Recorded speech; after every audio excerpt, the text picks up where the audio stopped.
Is it colic? How to spot the signs. As any parent who has had to deal with colic will testify, it's one of the hardest, upsetting, and emotionally draining experiences you will have to go through as a new parent. While harmless enough, colic causes your little one to cry excessively. All babies cry for a lot of different reasons, so establishing whether they're suffering from colic can be difficult. If you're worried your baby might be suffering from this condition, in this video, you'll discover more about colic and how to spot the signs. If you've barely heard of colic before, it's common to think it's some kind of disease. It isn't. Colic is diagnosed in babies who cry excessively, but are otherwise healthy.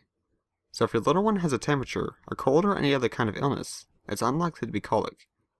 However, saying that, excessive crying can cause vomiting and a slight temperature if the baby is overly worked up. It's always better to see a doctor if your little one is showing any signs of illness. So what is normal versus excessive crying? The first step to determining whether there's a problem or not is to establish the difference between normal and excessive crying.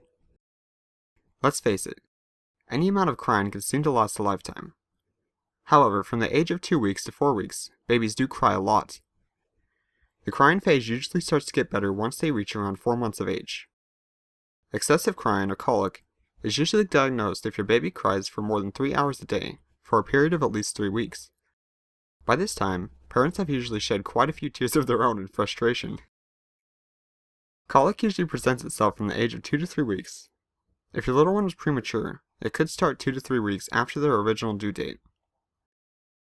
With colic, you'll find your baby cries more frequently at certain times of the day. Most tend to cry more during the afternoon or early evening. The tone of the cry is also different to normal crying. It becomes louder and higher pitched. It's also typically done in short bursts too. A colicky baby will start and stop crying suddenly. Of course, there could be a genuine reason for the crying, as it most commonly signifies a need to be changed, hunger, tiredness, discomfort, or fear. If you can rule out all of the common causes of crying, it's likely to be a colic problem. Are they extra gassy?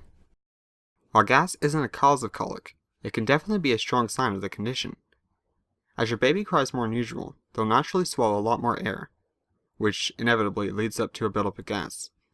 So if you notice they have become particularly gassy, it's a strong sign that colic may be the issue. So on to the important bit. How long does colic last? As with every problem you face with your newborn, colic doesn't last forever, although it will get worse before it gets better, unfortunately. It's around 6 weeks when colic really sets in, so be prepared for the extra hard work to start. However, it will usually subside near the ages of 3 to 4 months. It's estimated that by the age of 4 months, 80 to 90% of babies suffering from colic are completely over it. So if you're struggling to stay sane, mark the date down and remind yourself that each new day is a day closer to it finally being over. As colic isn't a disease and isn't harmful to your baby, it's still a good idea to take them to see a doctor. Colic affects an estimated 1 in 5 infants, making it a very common problem. However, other things should be ruled out first rather than simply assuming the excessive crying is colic. It could be that your baby has a urinary or intestinal infection. They'll also be able to see whether development is going well. Then, if colic is diagnosed, the doctor will also be able to give you very useful tips on how to deal with it and make the problem as painless as possible. Overall, colic isn't particularly harmful, so don't worry if your baby is diagnosed. It's not clear why some babies get colic and others don't, but it's thought to be largely down to temperament. Remember, always go to the doctor to get a proper diagnosis, and watch out for any signs of illness, as this will indicate that it's not actually colic, but something else. Colic isn't an easy thing to deal with, but it is temporary, and there are things you can do to make the experience less traumatic.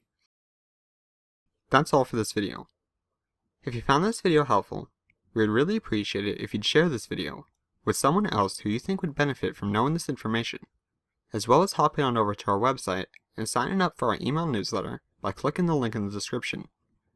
By signing up, you'll not only be the first to hear about our new releases, but you'll also get exclusive goodies that are only given to our email subscribers.